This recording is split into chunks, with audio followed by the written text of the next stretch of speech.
Olá, boa tarde. Estamos hoje aqui para ver como é que se formata um eixo em gráficos Microsoft Excel. Em primeiro lugar, torna-se importante saber como se acede à ferramenta formatar, ou seja, como se acede à janela de formatação do eixo. Então, para isso, torna-se simples. Vou com o rato até ao eixo que eu pretendo, ao eixo vertical ou ao eixo horizontal, e coloco o cursor do rato por cima. E depois, no caso de eu, por exemplo, pretender o vertical, com o botão do lado direito do rato, clico e aparece-me formatar eixo. Aqui aparece-me logo a janela de formatação do eixo. Outra forma possível, se calhar um pouquinho mais complicado, será nas ferramentas do gráfico, aparece formatar. Após ter o gráfico formatado, por exemplo, se eu selecionar uma célula qualquer, esta janela desaparece-me. Aqui, cá está, novamente, aqui está ela, formatar gráficos. No formatar, seleciono então o eixo que eu pretendo, seria o vertical, e depois de ter selecionado o eixo vertical, somente faço formatar a seleção e formato o que estiver selecionado aqui. E claro, aparece-me novamente a janela de formatar eixo.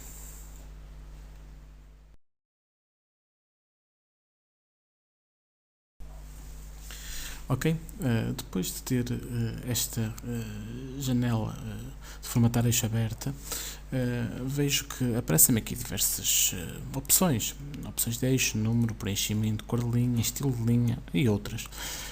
Vamos nos centrar para já aqui opções de eixo. Então, opções de eixo, aparece-me o mínimo e o máximo. E reparem, tenho 0, que é a escala mínima, e tenho o máximo, escala máxima, 16. Então eu posso alterar isto, por exemplo, posso pôr o mínimo a 2 e posso pôr o máximo a 20, porque não?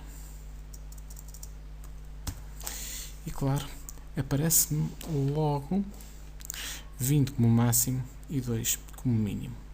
Unidade principal, eu noto que vai de 2 em 2, posso pô-la de 1 em 1. E, por exemplo, está, alterou de 1 em 1. E a unidade secundária vai de 0,4 em 0,4, posso pô-la, por exemplo, de 0,5 em 0,5. E noto que há uma pequenina alteração nestas linhas. Ok? Depois, posso pôr a escala em, por exemplo, escala logarítmica ou qualquer outra, por exemplo, de base 10, ou posso pôr qualquer outra. Posso pôr também os valores de ordem inversa. Vou ter aqui a escala logarítmica.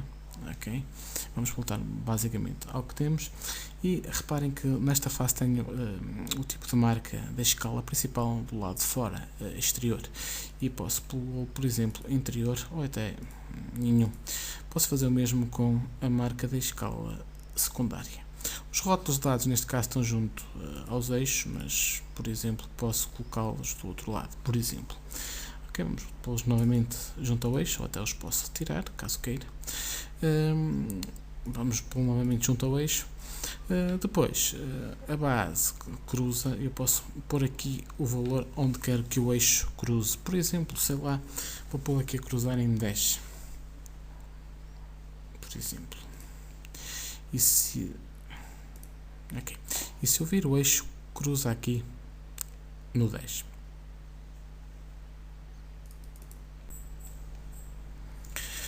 Algo que também é extremamente importante a nível das próprias opções do eixo, só acabará por ser visível aqui no eixo do X. Portanto, tenho aqui teste 1, teste 2, teste 3, teste 4, teste 5 e teste 6. Imaginem que eu simplesmente quero eliminar alguns destes testes. Imaginem que eu tinha um gráfico muito denso e então bastava-me só fazer isto e aparecia-me intervalo 2 em 2, teste 1, teste 3 e teste 5.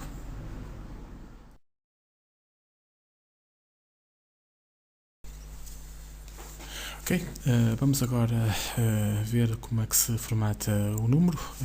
Portanto, como é que nós vamos formatar estes números aqui? Se os queremos pôr em percentagens, datas, frações, então chegamos aqui, selecionamos número e, por exemplo, posso pôr o número. Eu tenho, por exemplo, este número com 2 casas decimais, interessa-me pôr com 0, portanto estarei a falar somente em positivas, negativas são números inteiros. Eu vou pôr com 0. e cá está. Posso pôr, por exemplo, moedas, neste caso será o euro, claro que neste caso não será o mais correto. Se for a contabilidade é a mesma coisa. Se for datas, aparece-me a nível de datas, claro que também não é o mais correto para aqui. Horas ou a percentagem, claro que ele aqui fala-me em 2000%. Poderei pôr infrações, aqui também não dá porque são números inteiros.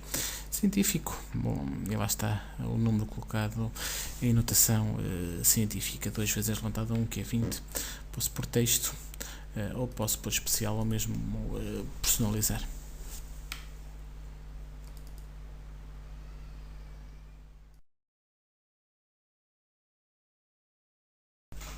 Ok, vamos agora falar sobre o preenchimento do eixo, somente sobre esta parte. Posso pôr, por exemplo, o preenchimento sólido, parece-me aqui a verde, poderei pôr vermelho, sei lá. Escolho as cores que quero e fica-me todo o eixo dessa cor. Depois poderei pôr, por exemplo, a gradação de cores e escolho as gradações que quero. Posso inserir-lhe, por exemplo, uma marca diferente aqui de uma cor amarela e ela aparece ali. Posso fazer retangular e escolher o que quer, a direção, em que sítio, etc. Posso também depois pôr uma textura, aparece uma série de texturas, posso pôr assim.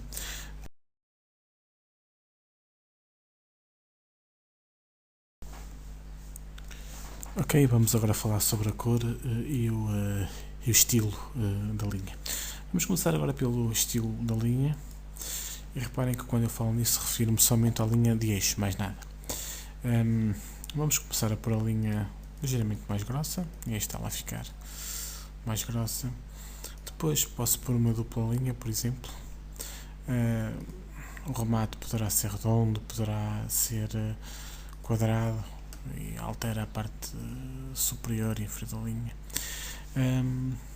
Depois, algo que é realmente importante para quem usa eixos ortonormados, é a colocação de setas na parte superior e na parte inferior do eixo.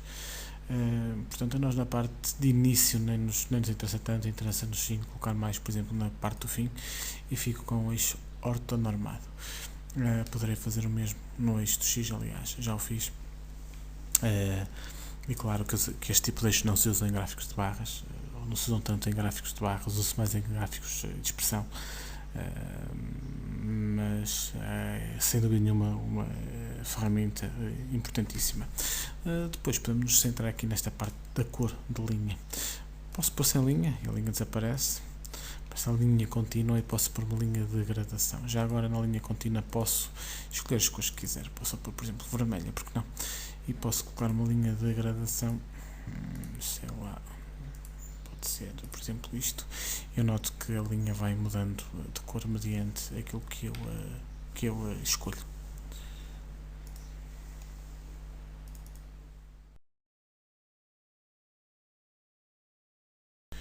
Ok, agora vamos falar sobre a parte de sombra no eixo.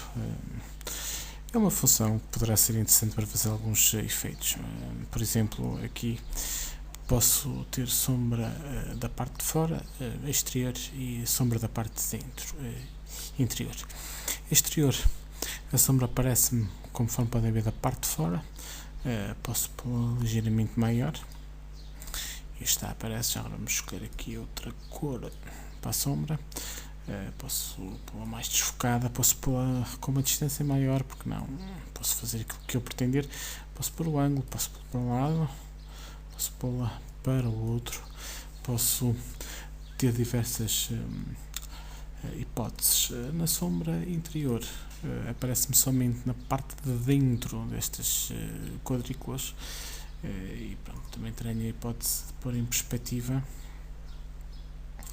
E aqui vou escolher outra cor, sei lá, um verde, e, por exemplo, diminuir o tamanho, e pronto, e acabarei por ter uma sombra em perspectiva.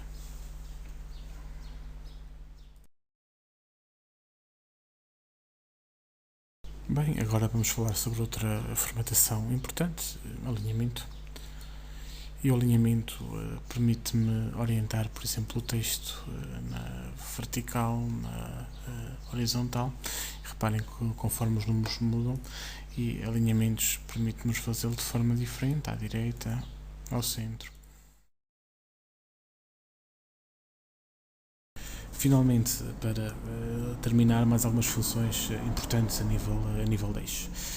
Portanto, quando eu seleciono o gráfico, aparecem-me aqui ferramentas de gráficos, e se eu for à parte de esquema, aparecem-me algumas funções importantes. Por exemplo, o título do eixo. Posso usar, por exemplo, o título ao eixo vertical, se há um título rodado, dizer que é, por exemplo, o número de alunos.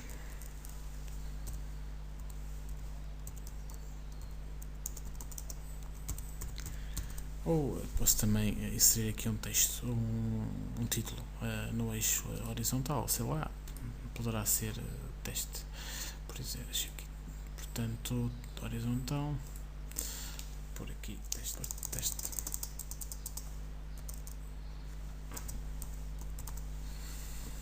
Depois, outra função que acaba por ser importante, aparece aqui, nos eixos, permite-me, por exemplo, eliminar um eixo, permite-me, por exemplo, colocar um eixo com seta, por exemplo, que é esta situação.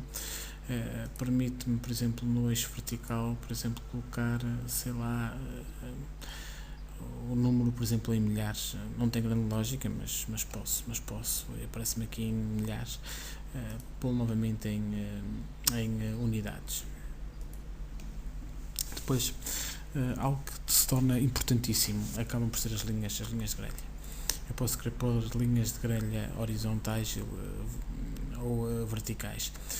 Vou pôr aqui as grelhas secundárias, que para mim poderão ser importantes. Por exemplo, aparece-me aqui uma série de linhas secundárias. Poderei fazer o mesmo a nível das linhas horizontais.